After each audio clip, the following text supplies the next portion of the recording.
ginamit natin yung ating B8 sound card para sa pag-record ng video, ano.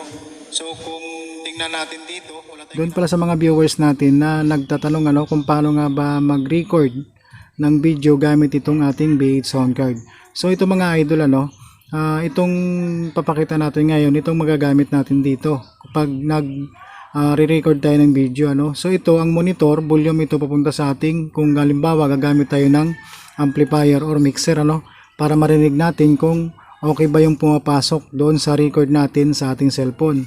So ito naman yung record, Ito din ang volume niya. Ayan, so medyo madilim, Ayan yung record niya. So may sarili din siyang volume para pag pataasan natin yung volume nito, malakas din yung boses natin na pumapasok doon sa record natin. So ito mayroon siyang echo at saka mic. Sa pag-connection naman mga idol, para pumasok yung ating record sa ating cellphone, dito tayo mag-connect. Dito sa live. Ayan.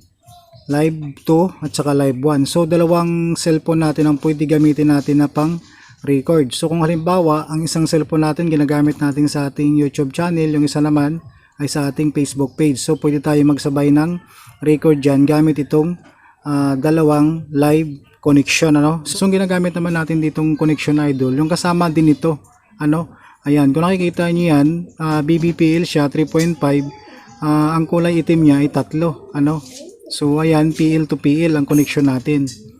Ayan, ito yung ilalagay natin dito sa connection na to. Itong dulo naman sa cellphone natin, yung headset, doon tayo mag-input sa ating cellphone. Ang gagamitin para natin dito mga idol ay live 1 lang muna, kasi isang cellphone lang ang gagamitin natin dito na pang record. So ipapakita natin dito ngayon kung anong ginagawa natin dito. Halimbawa gumagamit tayo ng sound effects, microphone, papasok siya sa ating record. So kung halimbawa nagla-live man tayo, papasok siya dahil dito tayo nakakonect sa ating live connection, Ayan, so 3.5 lang din siya BBPL, yung katulad kayo ng pinakita ko, So ito, so ang pinakadulo nito mga idol, dito natin siya ilagay sa ating headset ng cellphone. Ayan, so ayan, may connection na tayo sa ating cellphone papunta dito sa ating B8 sound card. So ang susunod natin gagawin dyan mga idol, gagamit naman tayo ng dito sa kanyang monitor, Ayan, monitor or headset, para marinig natin kung okay ba yung sound o yung ating mic na pumapasok sa ating cellphone. So kailangan may monitor tayo para marinig natin. So gagamit tayo ng 3.5 din sa ating monitor, dito lang din siya. Ang ginamit natin dito na cord mga idol ay BBPL din siya, 3.5, yung dalawang itim. Ayan, dalawa lang ang itim niyan. Ayan. At saka yung pinakadulo nito mga idol, doon na tayo nag-direct sa ating amplifier, pwede tayo mag-connect sa mixer, pwede naman tayo mag-direct sa ating amplifier. So kung wala kayong mixer, amplifier naman na connection na gagawin natin. Pwede din sa Bluetooth speaker kung may Bluetooth speaker kayo. So yung iba gumagamit ng mixer, so ibang cord naman na gagamitin natin dyan, na ang dulo ay dual PL na rin siya, Ayan, katulad nito. Ito pang mixer din ang gamit nito. So unahin muna natin yung doon sa ating amplifier. So ito mga idol, nakakonect na tayo dito sa ating cellphone at saka sa ating amplifier. So ang susunod natin na connection dito mga idol, ang ating mic input, So kung mayroon kayong condenser mic, so condenser mic ang gagamitin nyo mga idol. So kung wala, dahil katulad sa akin na wala akong condenser mic, dynamic mic lang ang gamit ko, so naggamit ako ng adapter, So kahit saan dyan, pwede tayo mag-input ng ating mic. Ito na lang ang insert dito sa ating adapter. So ayan, may connection na tayo, yung monitor, mic at saka yung live o yung pang-record natin sa ating cellphone.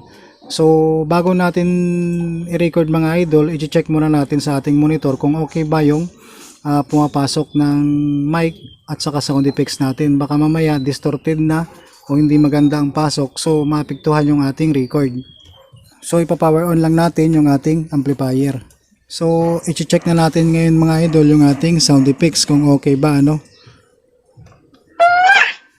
So ayan, pumapasok siya. So i-check din natin yung ating mic. Hello sound, check, mic, test. Hello. Hello. Check. Check. Mic test. Check. Mic test. So, halimbawa mga idol, pag nag-record na tayo, dapat yung volume ng ating record ay nakataas yan. So, pwede natin taasan ang volume yan para malakas yung pumapasok na sound or ng ating boses dito sa ating connection papunta sa ating cellphone. So ngayon idol, i-power off muna natin tong ating amplifier na ginawa nating monitor para mapakinggan natin yung labas doon mamaya sa ating cellphone. So, ito na mga idol, wala na tayong ginamit na monitor dyan, tanging sa cellphone na lang mamaya yung magririnig natin. So ito, gagamit tayo ngayon ng microphone. So yan mga idol, magre-record na tayo. Itong gagamitin natin na mic. So makikita nyo naman dyan, mag-iilaw yan dyan pag may pumapasok na signal. So ipi-play na natin yung video. So ito mga idol, ginamit natin yung ating B8 sound card para sa pag-record ng video. So kung tingnan natin dito, wala tayong ginamit na monitor kung magre-record ba sa ating cellphone na ginamit. So ayan, may naka-connection tayo dyan na 3.5. So i-try natin yung sound effects.